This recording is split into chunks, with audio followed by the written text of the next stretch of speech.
Nuklir kerap mendapat tanggapan negatif. Energi nuklir kerap membuat ketakutan luar biasa lantaran isu penggunaannya sebagai senjata di beberapa negara. Namun, banyak orang tak mengetahui jika nuklir menyimpan manfaat yang besar bagi kehidupan manusia. Di bidang pertanian, nuklir dapat membantu melalui rekayasa dan mutasi genetik pada tumbuhan.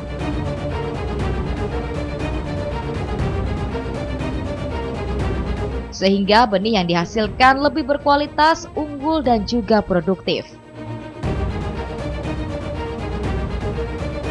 Di bidang kesehatan, nuklir dimanfaatkan melalui radioisotop untuk terapi berbagai macam diagnostik penyakit dalam hingga kanker. Lalu bagaimana pengawasan penggunaan nuklir di Indonesia? Mari kita simak perbincangan Putri Cahaya bersama Koordinator Komunikasi Publik Bapeten, Abdul Kohar Teguh Eko Prasetyo, selengkapnya.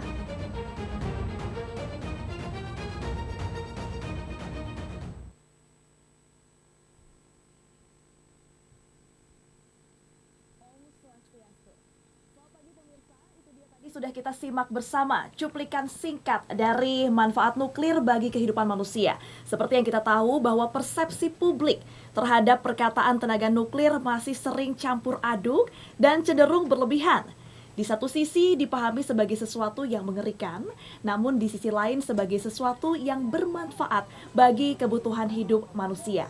Lantas bagaimana sebenarnya pemanfaatan energi nuklir ini khususnya di Indonesia dan seperti apa perizinan dan pengawasannya? Telah hadir di studio iNews Bali narasumber saya saat ini, Koordinator Komunikasi Publik Badan Pengawas Tenaga Nuklir Bapeten, Bapak Abdul Kohar Teguh Eko Prasetyo, yang akan membahas topik kita kali ini terkait pemanfaatan dan pengawasan nuklir di Indonesia. Om Swastiastu, selamat pagi Pak Kohar. Selamat pagi Mbak Putri. Terima kasih sudah hadir di iNews Bali ya Pak ya. Bagaimana kabarnya pagi hari ini? Alhamdulillah baik. Baik ya Pak, tadi kita sudah simak bersama ya Pak ya video terkait dengan pemanfaatan nuklir. Ini ternyata stigma nuklir ini kan memang didominasi sebagai sesuatu yang mengerikan. Identik dengan perang, perdamaian. Betul. Sebenarnya nuklir ini apa Pak? Dan kenapa ini menjadi suatu yang distigmakan masyarakat, didominasi sebagai sesuatu yang berbahaya? Mungkin Bapak bisa jelaskan sedikit Pak. Baik, terima kasih Mbak Putri. Mungkin kalau kita mendengar kata nuklir, atau sebenarnya kalau lebih tepatnya lagi adalah energi nuklir atau tenaga nuklir gitu ya.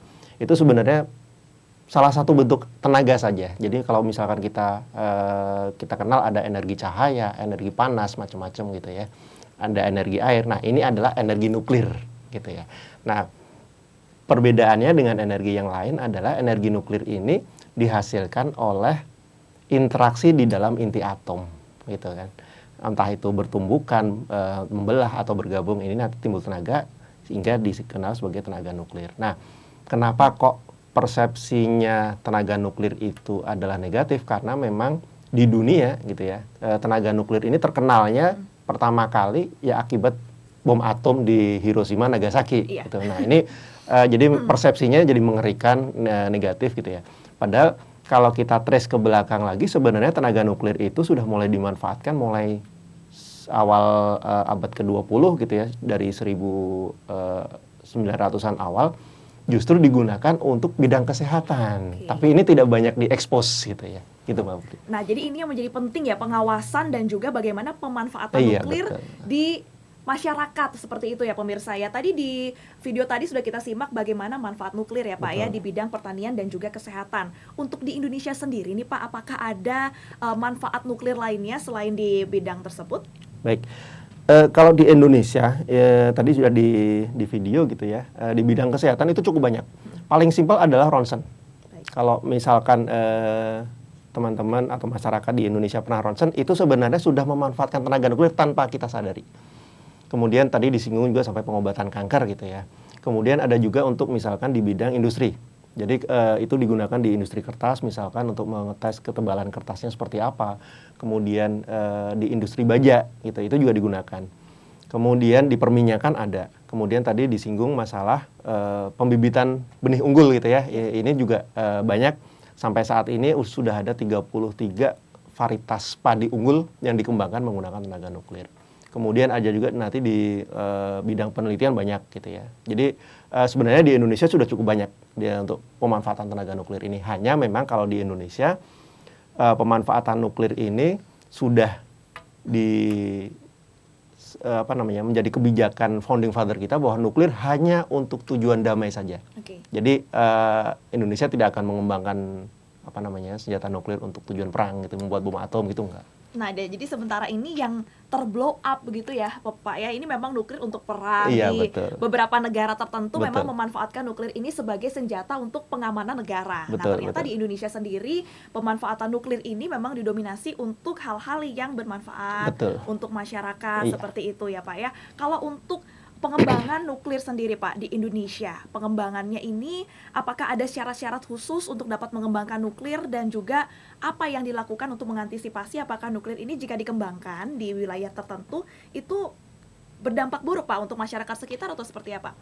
Nah, kalau pengembangan itu masuk ke riset ya sebenarnya ya. Jadi dalam konteks riset kita bebas misalkan ini, tapi hanya harus diyakinkan bahwa ketika nanti melakukan riset untuk pengembangan tenaga nuklir ini harus dipastikan bahwa nanti hasilnya maupun selama prosesnya tidak akan menimbulkan dampak baik individu maupun ke lingkungan sekitar gitu ya. Jadi ketika misalkan ada pengembangan terus nanti hasilnya mencemari lingkungan, jelas itu nggak akan mungkin gitu ya.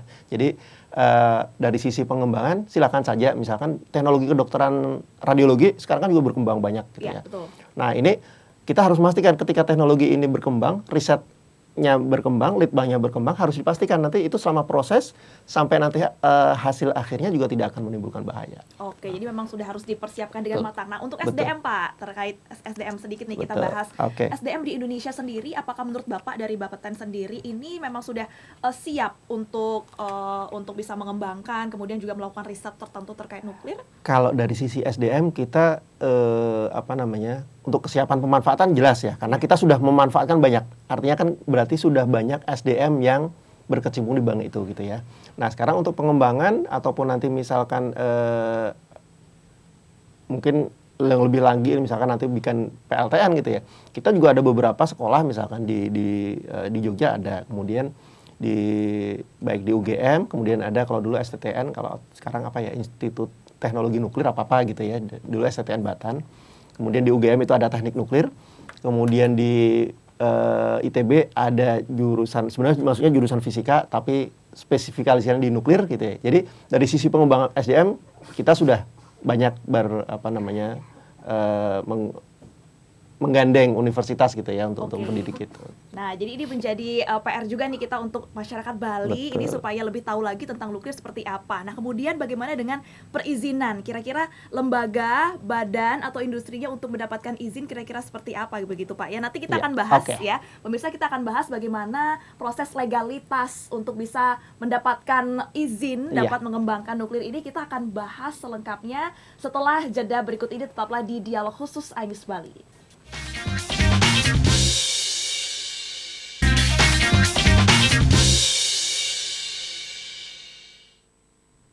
Baik pemirsa, kembali lagi bersama saya Putri Cahaya dan narasumber saya Bapak Abdul Kohar, Koordinator Komunikasi Publik Bapeten. Dan kami ingatkan untuk pemirsa yang ingin bertanya terkait dengan topik kita pemanfaatan perizinan teknologi nuklir ini, Anda bisa menghubungi kami di 0361 231 023. Tadi kita sudah membahas sedikit tentang bagaimana pemanfaatan nuklir ya Pak ya, baik di Indonesia, kemudian juga di Bali dan secara umum. Nah sebelum kita membahas tentang izin, kita harus membahas tentang pengawasan dulu nih ya pemirsa ya. Kenapa Pak kemudian nuklir ini padahal kan bermanfaat, tapi tetap harus diawasi, itu kenapa Pak Kohar? Baik Pak Putri, jadi memang walaupun nuklir ini bermanfaat, tapi tenaga nuklir ini energinya cukup besar Mbak Putri. Jadi ketika misalkan tenaga nuklir ini terkena ke tubuh kita, itu bisa merusak sel tubuh kita. Gitu ya. Jadi nanti ada efek-efek biologisnya gitu ya, mulai kalau misalkan kena dosis tertentu langsung kelihatan, tapi kalau enggak ya mungkin timbul dampak yang sifatnya peluang, misalkan kanker segala macam. Nah, karena tenaga nuklir ini berbahaya ke tubuh kita gitu ya, dan juga mungkin ke lingkungan, makanya harus diawasi nih. Jangan sampai pemanfaatan ini tadi menimbulkan risiko baik ke individu, baik itu pekerjanya gitu ya, yang ngoperasiin alat misalkan, ke masyarakatnya, misalnya kalau kita bicara di bidang kesehatan, di radiologi gitu, ke pasiennya, atau justru malah ke lingkungan gitu. Misalkan nanti ada limbahnya dibuang ke lingkungan, nah ini kan kita nggak boleh. Akhirnya untuk mencegah itu, untuk memastikan bahwa tenaga nuklir ini aman dan selamat gitu ya, ini perlu pengawasan ini tadi. Iya, jadi apakah pernah mungkin Pak dari pengalaman Bapak nih dari Bapeten seperti itu, pernahkah ada sebuah lembaga atau industri yang ketika proses pengembangan nuklir ini tidak diawasi, apakah pernah ada dampak yang pernah terjadi, Pak? Kalau di Indonesia mungkin yang tidak diawasi, artinya yang apa namanya ya, tidak patuh ke regulasi, mungkin ada beberapa gitu ya. Tapi kalau sampai ke dampaknya, yang kita terima secara selama saya di Bapeten mungkin belum ada. Tapi pernah, mungkin yang kalau pemirsa dan juga Mbak Putri ingat tahun 2020 heboh penemuan zat radioaktif di waktu itu di Batan Indah Serpong gitu ya. Nah itu sebenarnya salah satu bentuk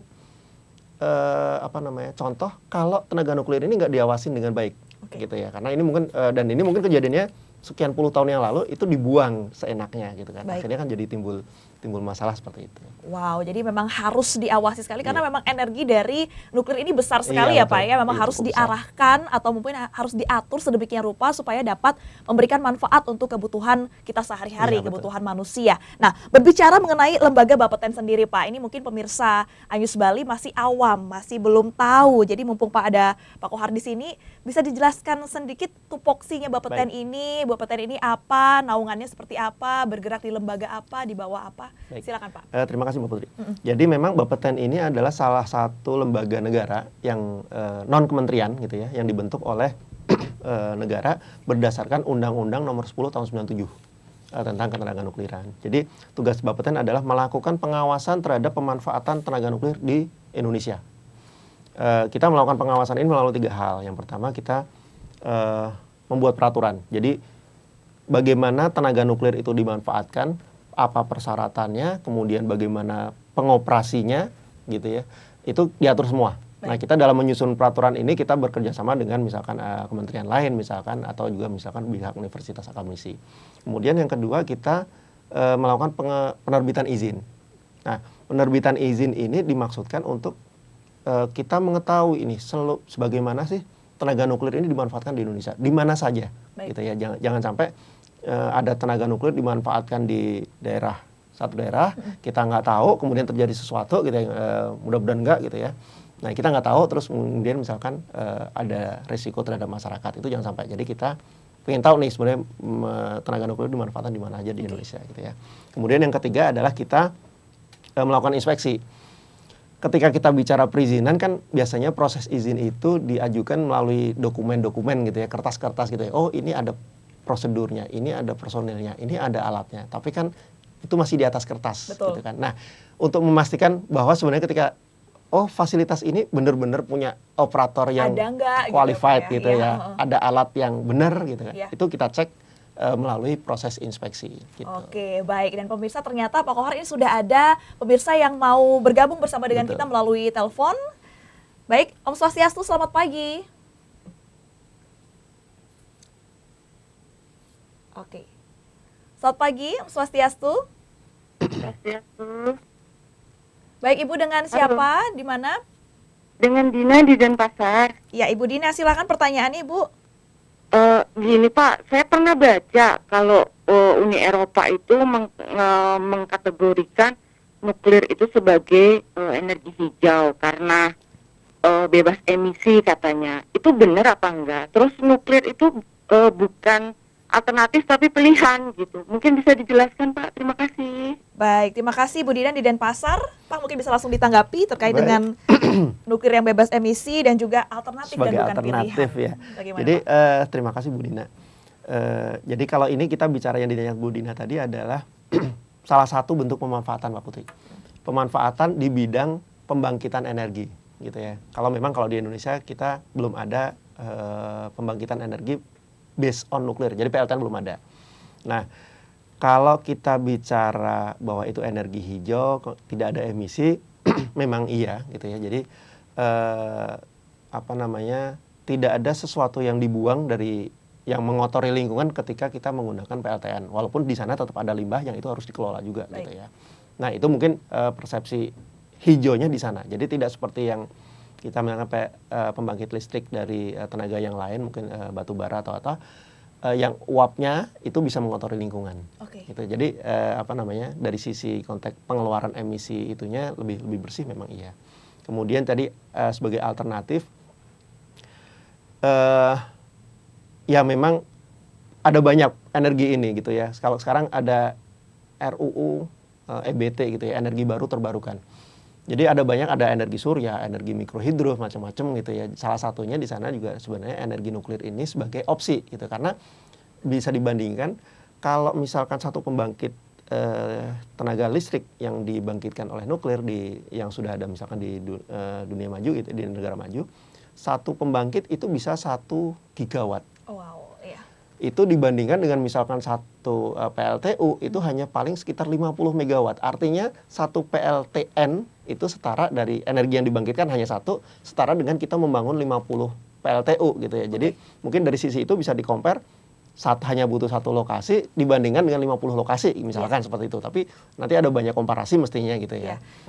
Jadi memang dibutuhkan riset dan juga memang nuklir ini harus dimanfaatkan sesuai dengan kebutuhannya Pak ya. Betul. Tapi kalau memang nanti seiring berjalannya waktu, perkembangan zaman, kalau memang nanti memang dibutuhkan PLTN ini kenapa tidak begitu ya Pak ya? Dan harus diawasi ini. Harus diawasi. Nah, kita sudah berbicara mengenai pengawasan ya pemirsa ya. Tadi kita juga masih membahas tentang terkait lembaga Bapeten itu sendiri. Itu kan secara umum. Nanti kita akan bahas juga bagaimana kalau masyarakat Bali mau minta izin ini gimana caranya. Nanti kita akan bahas ya pemirsa ya. Selengkapnya kita akan jeda sejenak, jangan kemana-mana, tetaplah bersama kami di Dialog Khusus iNews Bali.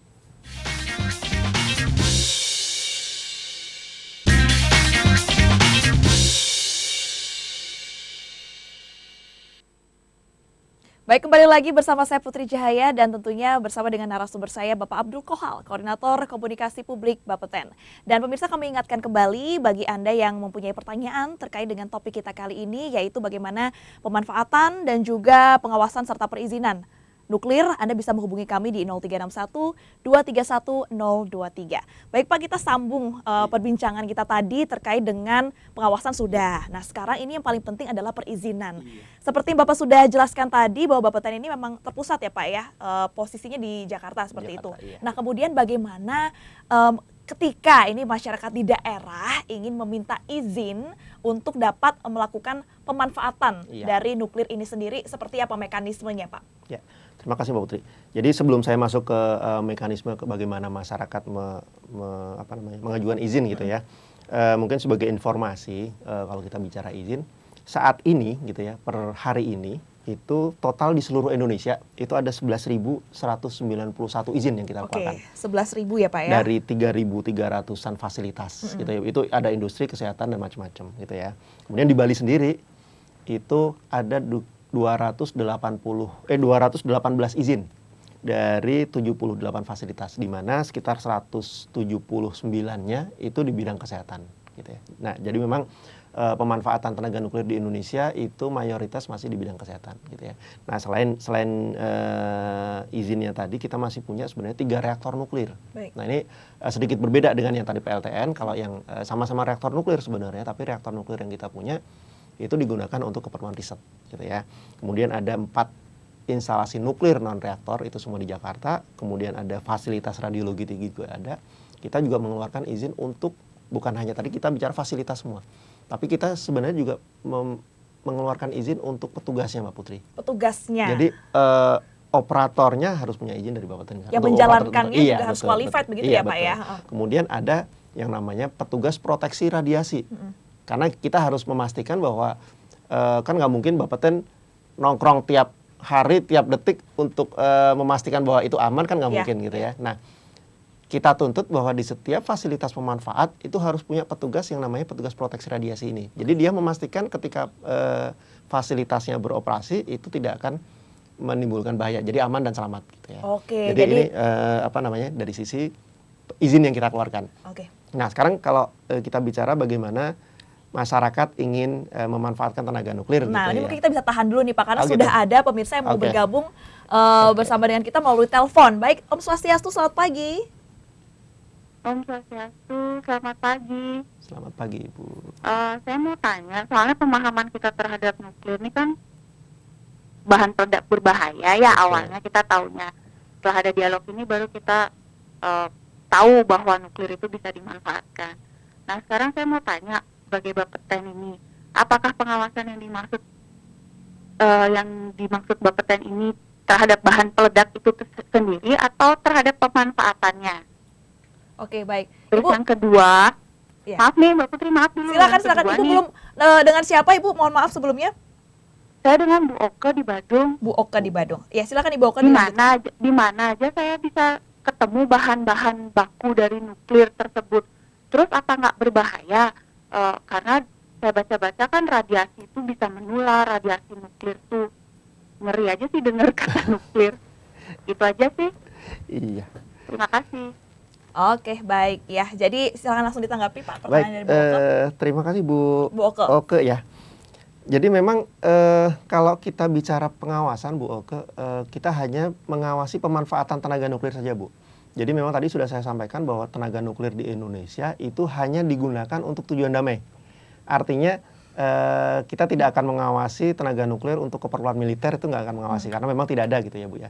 Jadi di bidang kesehatan, industri segala macam. Nah, kalau bicara radiasi di mana saja gitu ya. Atau bahan bakunya Pak. Bahan Mungkin nggak bakunya, kita awam ini akan menemukan nah, bahan baku ini di tengah masyarakat. menarik sebenarnya karena apa namanya? Tadi kita tidak singgung sebenarnya Iya. Mbak Putri. Sebenarnya yang namanya tenaga nuklir ini ada dua macam. Yang pertama adalah yang kita bicara tadi itu adalah radiasi buatan namanya. Oke. Karena itu semua dibuat oleh manusia. Tapi ada satu jenis radiasi nuklir lain yang itu sebenarnya ada di alam, gitu ya. Jadi apa namanya? Kalau kita bicara, kita jalan-jalan di luar deh, kita pasti terpapar sinar matahari. Itu sebenarnya kita menerima tenaga nuklir tanpa sadar, karena matahari itu adalah reaktor nuklir terbesar di tata surya kita, gitu ya. Kemudian ada batu-batuan, gitu ya. Kemudian juga bahan makanan yang kita makan sebenarnya itu juga banyak mengandung zat radioaktif namanya yang ininya gitu ya. Misalkan pisang, kemudian kita sering minum kopi. Sebenarnya tanpa sadar kita juga memasukkan zat radioaktif ke dalam tubuh kita. Tapi itu karena semuanya dari alam gitu ya. Ya itu tidak akan menimbulkan bahaya. Dan itu tidak perlu diawasi sebenarnya karena dari alam gitu ya. Yang harus diawasi adalah zat radioaktif buatan tadi yang digunakan untuk keperluan apa namanya kehidupan kita gitu ya. Tapi karena ini buatan, kekuatannya bisa kita set sesuka kita, sesuai keperluan kita gitu ya. Sehingga itu bisa mungkin membahayakan gitu ya. Sehingga itu yang harus kita awasi. Baik, jadi pengawasan ini sendiri adalah terkait bagaimana agar tidak disalahgunakan. Betul, ya Pak ya, tidak disalahgunakan pemanfaatan nuklir itu sendiri. Nah, menyambung tadi yang sudah kita diskusikan Pak terkait dengan untuk mengajukan izin pemanfaatan nuklir itu mekanismenya seperti apa? Nah, kalau masyarakat yang ingin memanfaatkan tenaga nuklir, misalkan ada yang ingin membangun fasilitas radiologi misalkan, atau sudah ada kliniknya kemudian ingin menginstal radiologi baru gitu ya. Nah ini sesuai undang-undang memang pemanfaatan itu harus memiliki izin. Izin itu bisa diajukan ke Bapeten. Kalau sekarang sebenarnya mulai dari 2010 Bapeten itu sudah menerapkan perizinan online gitu ya. Jadi bisa langsung apply melalui portal perizinan di Bapeten gitu ya. Nanti ada tetap ada register, login segala macam. Kemudian nanti dipilih mau jenis pemanfaatan jenis apa gitu ya. Jadi apakah hanya untuk misalkan untuk keperluan diagnostik misalnya ronsen gitu ya, atau misalkan sampai ke pengobatan misalnya radioterapi segala macam. Itu nanti tinggal dipilih, syaratnya sudah ada di sana, tinggal diupload saja gitu kan. Nah, dalam konteks itu nanti akan dilihat oleh evaluatornya. Kalau misalkan dari sisi dokumen itu sudah memenuhi syarat seperti yang tadi saya sampaikan, it's okay, berarti itu nanti terbit izin gitu ya. Tapi kalau ternyata ada yang belum memenuhi syarat, itu dikembalikan, nanti mohon melengkapi lagi gitu kan. Jadi tetap ada proses seperti itu. Nah, nanti ada tetap untuk beberapa pemanfaatan misalkan yang resikonya sangat tinggi, untuk misalkan contohnya radioterapi misalkan di bidang kesehatan gitu ya. Bukan hanya dokumen, tapi nanti biasanya teman-teman dari evaluator itu juga terjun ke lapangan untuk memastikan juga. Jadi sebelum survei dulu. Jadi sebelum izin keluar, cek dulu bener nggak sih yang disampaikan di dokumen gitu, diukur, bahkan sampai diukur Iya. paparan radiasi ini, tolong alat dioperasikan, diukur radiasinya gitu kan, karena cukup besar memang. Nah kalau ini udah aman, oke, izin terbit. Nah ketika izin sudah terbit, ini tadi kan kembali ini tetap dokumen base gitu ya, Iya. basis dokumen, tetap harus inspeksi lagi gitu kan, seperti yang Oke, tadi. jadi memang ada beberapa prosesnya ya Iya, Pak ya betul. untuk dalam proses perizinan ini, dimulai dari ada pendaftaran secara online, Betul. kemudian ada seleksi administratif, Betul. kemudian dicek ke lapangan Iya. kalau memang ternyata pemanfaatan ini memerlukan energi nuklir yang cukup besar, Iya, betul. seperti itu ya. Pemirsa jangan kemana-mana, perbincangan akan semakin menarik dan akan segera kami lanjutkan setelah jeda berikut ini. Tetaplah di iNews Bali.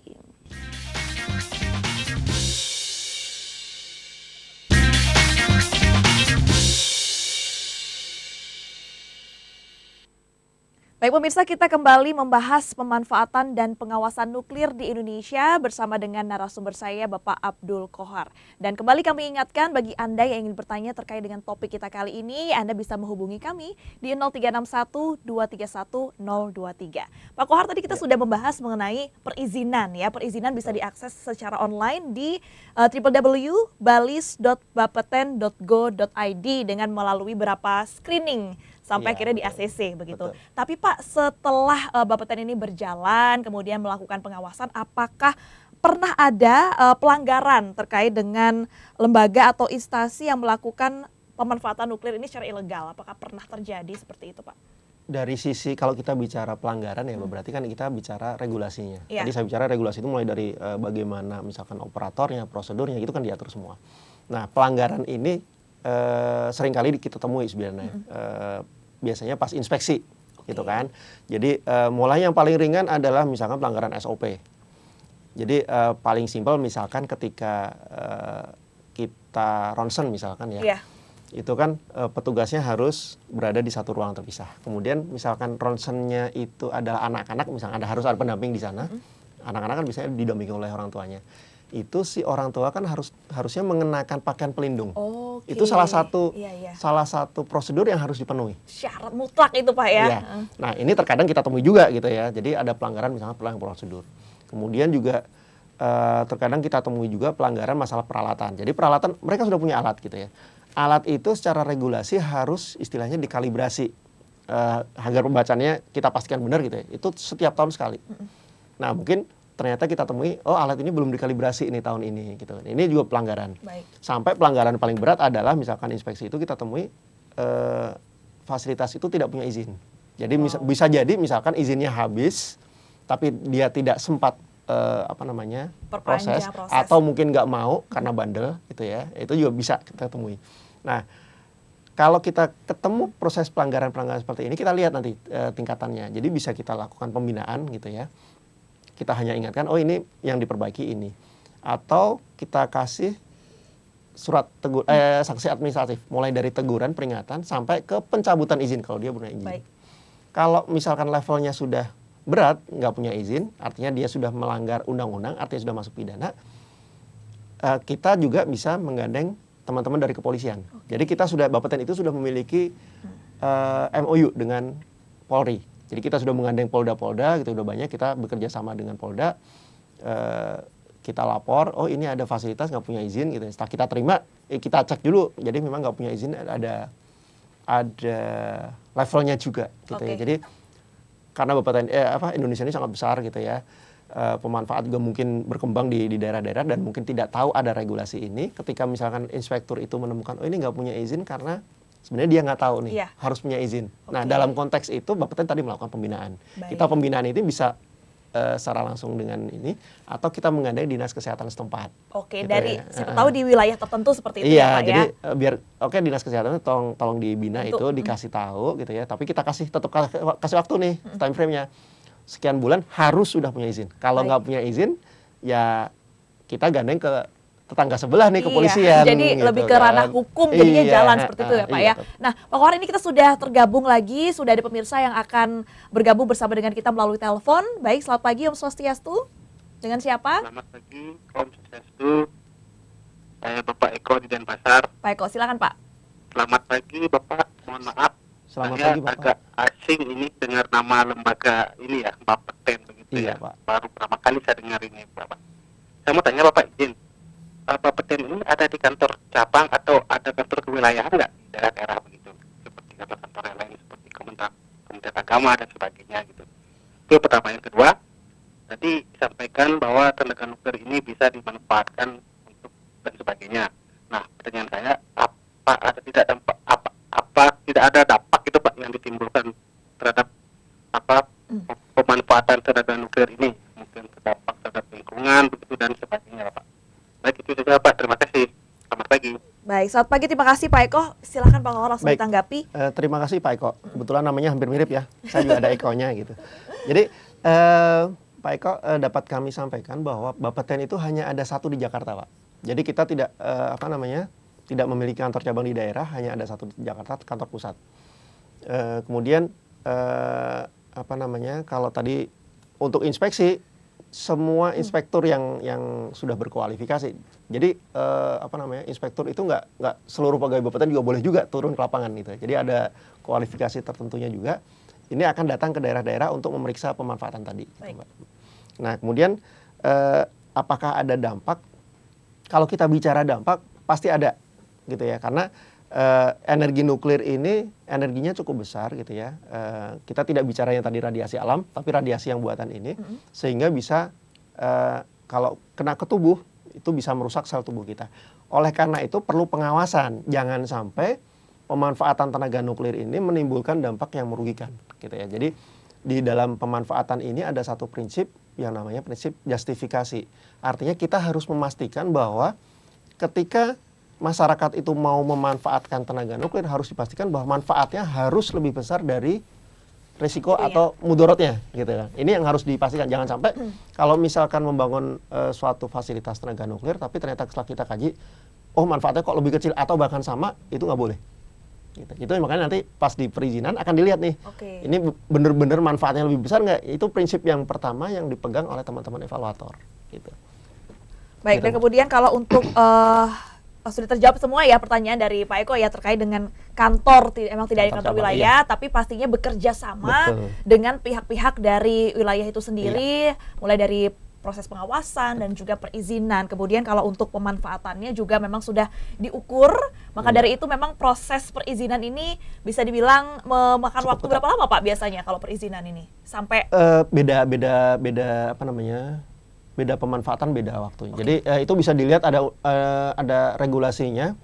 Kalau kita bicara di bidang yang tadi untuk kesehatan industri itu bisa dilihat di PP 29 tahun 2007.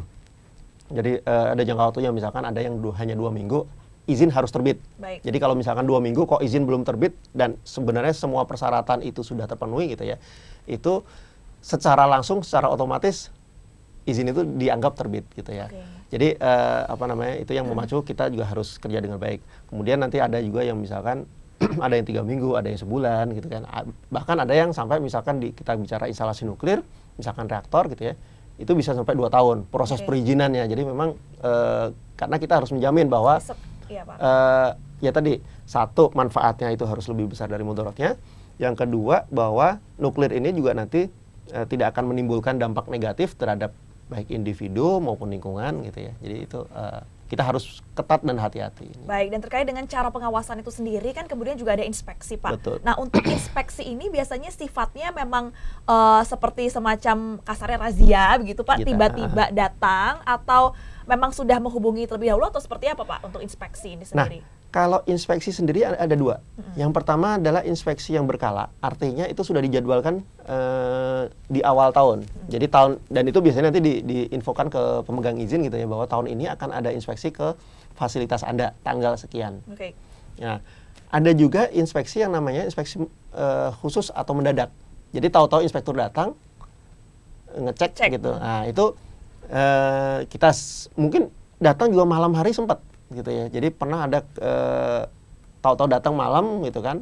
Ya mau nggak mau operator harus standby kan, kita harus memastikan loh benar-benar kan, kalau nggak ada tenaga tahu-tahu dipanggil kan pasti akan susah gitu. Tapi kalau memang siap kapanpun datang mau malam ya berarti dia akan siap personelnya gitu walaupun ada waktu gitu. Jadi kita ada 2 mekanisme inspeksi yang kita lakukan. Oke, jadi memang sudah diatur sedemikian rupa Iya. ya Pak ya untuk inspeksi ini sendiri untuk bisa mengecek dan memastikan bahwa proses pemanfaatan ini memang dilakukan secara benar. Betul. Dan tidak membahayakan lingkungan ataupun juga masyarakat sekitar. Pak, ini kita sudah ada lagi yang bergabung bersama dengan kita melalui telepon. Om Swastiastu, selamat pagi dengan Pak Ari ya. Selamat pagi, salam Selamat pagi, sejahtera. Pak.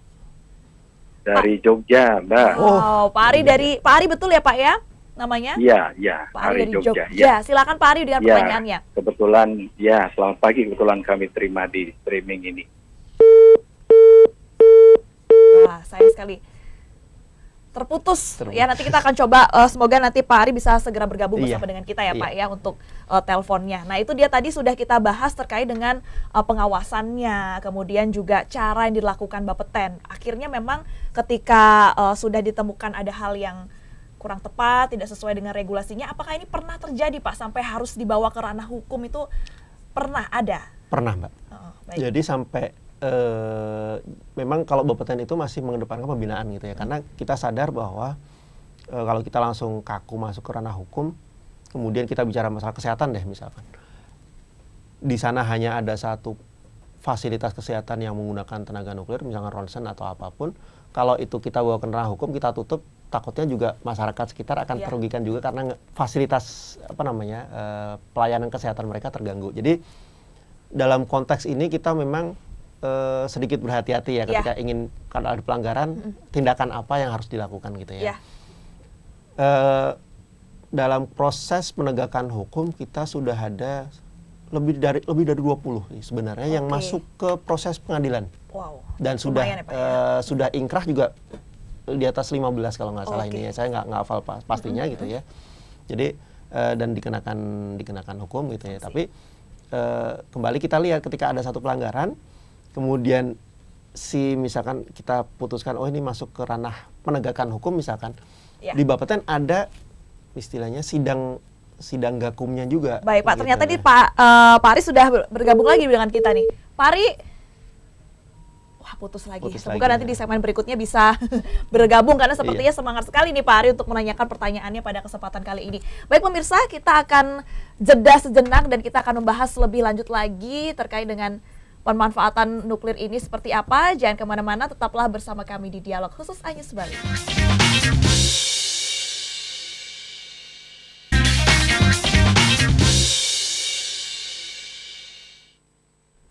Baik pemirsa, masih bersama saya Putri Cahaya dan narasumber saya Bapak Abdul Qohar selaku Koordinator Komunikasi Publik Bapeten. Dan tidak terasa ini kita sudah berada di segmen terakhir dalam dialog kita hari ini ya Pak ya. Terakhir mungkin Bapak ada yang ingin disampaikan kepada pemirsa terkait dengan energi nuklir, pengawasannya, pemanfaatannya seperti apa, silakan Pak. Baik, terima kasih Mbak Putri.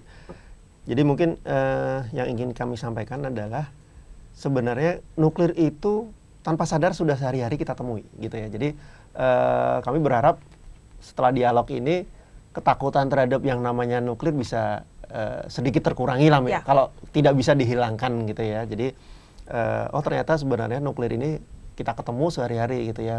Kita sering ronsen, misalkan pernah ronsen, artinya kita juga sering ketemu nuklir. Ternyata juga ronsen tidak begitu menakutkan gitu kan. Jadi itu yang pertama. Kemudian yang kedua adalah tadi saya sampaikan bahwa Bapeten ini hanya ada satu di Jakarta.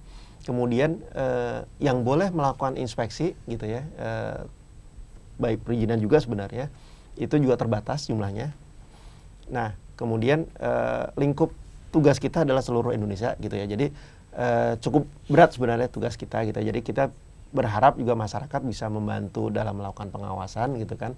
Misalkan paling simpel misalkan ketika mau datang ke klinik ronsen bisa nanya punya izin dari Bapeten atau enggak sih. Wah, gitu kan. ini pertanyaan baru untuk pasien ya. Gitu. Nah, jadi sebenarnya mirip kalau kita masuk ke supermarket atau minimarket mau beli makanan. Itu kan yang kita lihat kalau nggak izin BPOM-nya, kemudian kadaluarsanya segala macam, itu kan udah otomatis nih kita. Nah, ini mungkin kita bisa menambah otomatisasi nih dalam otak kita, masuk ke klinik ronsen, bisa atau klinik radiologi, tanya punya izin dari Bapeten atau enggak gitu kan. Nah, kalau punya izin dari Bapeten, oke, monggo gitu. Tapi kalau misalkan ketemu nggak punya izin gitu kan, nanti mohon diinformasikan ke kami, gitu kan. Nanti untuk kami tindak lanjuti seperti yang tadi, entah itu pembinaan atau mungkin kita gandeng ke pihak Apgakum, gitu kan. Itu lain soal, tapi mohon bisa diinformasikan ke kami di mana posisinya, di mana alamatnya, nanti akan kami tindak lanjuti. Nah, bagaimana kontak ke kaminya? Bisa melalui kanal-kanal pengaduan yang ada di Bapeten, gitu ya. Nanti di Bapeten itu ada sipaten.bapeten.go.id, gitu ya.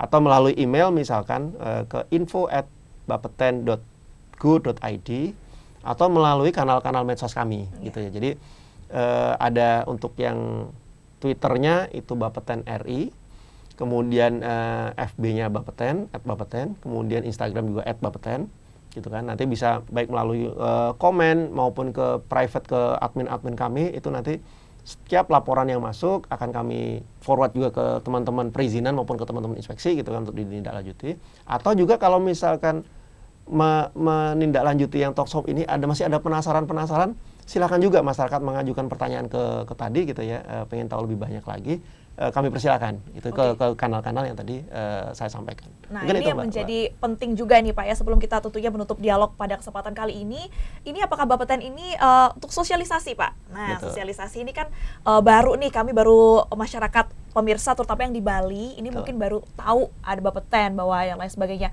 Apakah ada aktivitas sosialisasi ke daerah-daerah seperti itu atau bagaimana Pak? Aktivitas sosialisasi sering kita lakukan sebenarnya. Jadi tergantung nanti segmen pesertanya. Jadi teman-teman di perizinan itu juga sering melakukan sosialisasi terkait proses perizinan, kemudian persyaratan segala macam, karena memang regulasi kan berubah terus ya. Iya. Termasuk juga misalkan sekarang kan ada UCK, gitu kan. Itu juga regulasi berubah, kemudian persyaratan juga berubah. Nah, ini teman-teman perizinan melakukan sosialisasi tapi ke pengguna izin. Jadi pengguna pemanfaat. Jadi sudah punya izin khusus untuk mereka. Kemudian misalkan di kami di komunikasi publik kita juga melakukan sosialisasi ke masyarakat secara umum, karena kalau segmen audien kami adalah istilahnya kalau teman-teman itu mulai bayi baru lahir sampai orang yang mau meninggal itu semua adalah segmen audien kami, karena semua bisa memanfaatkan tenaga nuklir, gitu kan, minimal sebagai pasien. Nah, hanya memang karena keterbatasan di kami di SDM maupun di anggaran, gitu ya, jadi kita untuk melakukan sosialisasi itu mau nggak mau harus milih-milih daerah, gitu ya. Jadi mungkin kalau seingat saya selama saya di komunikasi publik, seingat saya Bali belum ya, sosialisasi belum pernah memang. Mohon maaf, nanti mungkin kita bisa agendakan, gitu ya. Mudah-mudahan kita bisa hadir ke Bali untuk sosialisasi, ketemu dengan masyarakat secara langsung, itu juga kita lakukan, gitu. Nah, kemudian untuk ketika melakukan untuk masyarakat Bali nih khususnya, ataupun juga yang sudah bergabung bersama kami secara streaming seperti tadi dari Jogja juga sempat menyaksikan tayangan ini Pak ya. Apakah mungkin ada syarat tertentu ketika kita ingin melakukan perizinan? Mungkin dari standar usia tempat itu bernaung atau seperti itu, ada syarat-syaratnya nggak Pak selain administrasi? Syarat-syarat tetap sebenarnya bisa dilihat semua. Jadi ketika nanti bisa dilihat di regulasinya, baik di level peraturan pemerintah maupun peraturan kepala badannya. Jadi mau memanfaatkan di level apa nih? Apakah hanya untuk misalkan diagnostik saja untuk ronsen misalkan? Itu nanti persyaratan di situ udah ada. Jadi persyaratan administrasinya ada, persyaratan teknisnya ada. Jadi bisa dilihat semuanya. Gitu. Jadi kita udah terbuka, gitu ya. Jadi bisa dilihat masyarakat yang mau misalkan memanfaatkan tenaga nuklir apapun untuk itu, baik industri, bidang kesehatan, mau perminyakan juga monggo, gitu kan. Bisa dilihat nanti mulai dari PP-nya, PP 29 tadi masalah perizinan. Kemudian juga nanti ada perka peraturan kepala Bapetennya yang turunannya. Jadi sendiri-sendiri kita biasanya jadi untuk diagnostik sendiri, kemudian radioterapi sendiri, kemudian misalkan nanti untuk di bidang istilahnya kalau di bidang perminyakan itu kita sebutnya well logging, gitu ya, well sumur kan ininya, itu ada sendiri syaratnya, itu detail teknisnya seperti itu. Oke, jadi memang sudah dibagi sedemikian rupa ya Pak ya, sudah diatur dari Bapeten sendiri pun sudah membagi seperti itu ya. Jadi siapa yang berperan di mana, siapa yang berperan di mana. Jadi untuk pemirsa khususnya masyarakat Bali di sini yang memang ingin atau mungkin ada niatan dan memang diperlukan, gitu ya, pemanfaatan nuklir di sekitar Anda. Jadi jangan ragu, jangan sungkan karena segala akses sudah dibuka sedemikian rupa melalui Iya. sosial media, semuanya sudah sangat dipermudah seperti Betul, itu ya Pak ya, untuk bisa melakukan proses Komunikasi dulu minimal, komunikasi iya. seperti itu ya. Dan kemudian juga Pak, kalau misalnya ada pengaduan seperti itu, apa untuk pengaduan sendiri Bapeten juga provide itu Pak untuk Iya. ada hal-hal yang kurang nyaman atau seperti Kalau apa? pengaduan selain melalui tadi kanal-kanal media sosial yang kami kelola di komunikasi publik, memang tadi saya sampaikan ada Sipaten Bapeten Go ID itu khusus pelaporan yang dikelola oleh Bapeten. Jadi itu portal pengaduannya Bapeten gitu ya, Sipaten Bapeten Go ID. Ada juga sebenarnya portal aduan nasional yang itu dikelola oleh Kemenpan RB gitu ya, Span Lapor namanya. Jadi nanti masyarakat kalau mau masuk ke Span Lapor silakan mengadukan sesuatu, nanti akan dilihat nanti oleh admin Span Lapornya. Oh, ini sebenarnya aduan masuk larinya ke Bapeten. Nah, nanti oleh admin Span Lapor itu dilempar ke adminnya Bapeten untuk ditindaklanjuti gitu kan. Jadi kita kalau di Indonesia ini mekanisme pengaduan sudah cukup lumayan ya, tinggal bagaimana masyarakat memanfaatkan mekanisme-mekanisme yang ada ini. Nah, tadi terkait dengan perizinan juga nih Pak, untuk wilayah, apakah ada standar wilayah untuk pengembangan ataupun pemanfaatan nuklir ini Pak? Kalau kita bicara per wilayah, nanti masuknya biasanya di persyaratan teknisnya ya. Oh. Jadi tentu saja persyaratan teknis di daerah yang misalkan, terutama untuk instalasi nuklir nih, kalau kita bicara hanya yang untuk ronsen sih mungkin tidak begitu berbeda. Tapi kalau yang instalasi nuklir misalkan ingin bangun kita bicara PLTN misalkan, di wilayah yang banyak gempa sama wilayah yang sedikit gempa akan sedikit berbeda. Oke. Karena pasti ada aturan tentang bangunannya dong gitu kan, bagaimana harus tahan gempa gitu kan. Nah, ini yang mungkin akan membedakan dari sisi wilayah gitu ya gitu. Jadi standar wilayahnya ini pasti juga nanti itu sudah masuk ke persyaratan ya Pak teknis, ya? iya nanti Persyaratan teknis seperti itu pemirsa ya. Wah, ini menarik sekali perbincangannya, tentu ini bisa harapannya bisa memberikan insight, Betul. bisa mendapatkan pemahaman baru khususnya untuk pemirsa yang ada di rumah, baik yang di Bali ataupun juga yang sudah bergabung bersama kami secara streaming. Jadi memang Bapeten ini ada fungsinya. Pertama adalah untuk pengawasan ya Iya. Pak ya, perizinan dan juga inspeksi. Jadi harapannya tentu ini dapat memberikan hal yang positif, di mana seperti yang kita ketahui bahwa ternyata teknologi nuklir ini juga punya manfaat Betul. untuk kehidupan kita, dan Indonesia sendiri memang sudah mematenkan bahwa nuklir ini hanya untuk tujuan perdamaian ya Iya. Pak ya. Jadi tidak perlu khawatir lagi, sudah ada badan yang berwenang untuk bisa melakukan pengawasan sehingga kita sebagai masyarakat juga tetap bisa merasa aman dengan adanya pemanfaatan nuklir yang ada di sekitar kita. Iya. Terakhir Pak, mungkin ada yang mau disampaikan ke pemirsa yang ada di rumah? Kayaknya sudah Sudah terangkum semua. Sudah terangkum semua ini. Udah Sudah habis. terangkum semua ya Ya mungkin pemirsa gini, ya. kembali saya hanya ingin mengulang saja. Jadi kalau memang dari masyarakat ingin berdiskusi, ingin bertanya sesuatu terkait tenaga nuklir, pemanfaatan, ya kemudian ingin melaporkan sesuatu, kami persilakan untuk langsung menghubungi ke kami gitu ya, melalui kanal-kanal yang tersedia.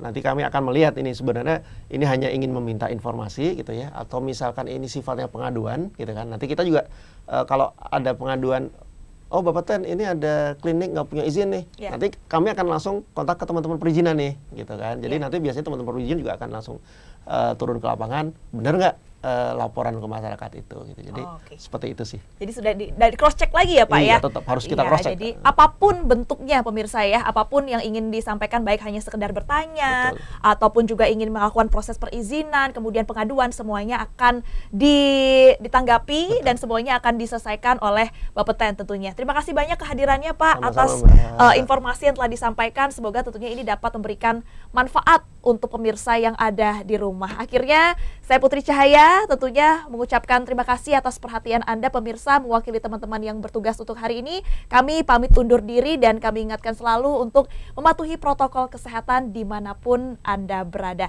Sekali lagi terima kasih Pak. Salam sehat untuk kita semua. Om Santi Santi Santi Om.